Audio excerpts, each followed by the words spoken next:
Hello mga kalalay, for today's video, mga ligo na yung dagat ang mga borders. Itour na mo sila sa dagat, pasakay sila sa bangka sa akong kuya. Mga niya ako ang bana mga kalalay, piling gwapo kayo, o piling bod kabalo. Gusto niya siya daw mag-operator sa bangka sa akong kuya. Pasensyahin lang ninyo akong voice over karon mga kalalay ha, kimura dyan kong gitok konting diri. So, kinakasakay naman og bangka nga ang mga borders mga kalalay. Tour na mo sila sa dagat. Mao ni ang view diri sa moang barangay Lago nga dagat mga kalalay. Super clean may kayo mga kalalay. Ang limpyo kaayo, green kaayo ang dagat.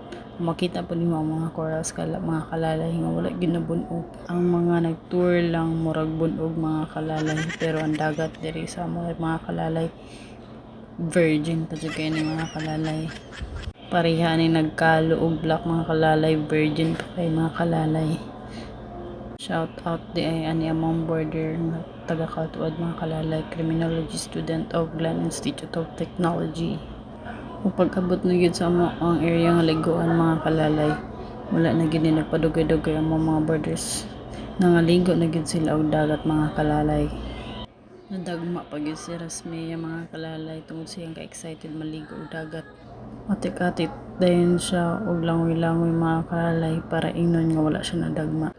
Gipalaag namon yung mga borders diri mga kalalay para maka-experience pod sila diri sa dagat sa moang dapit.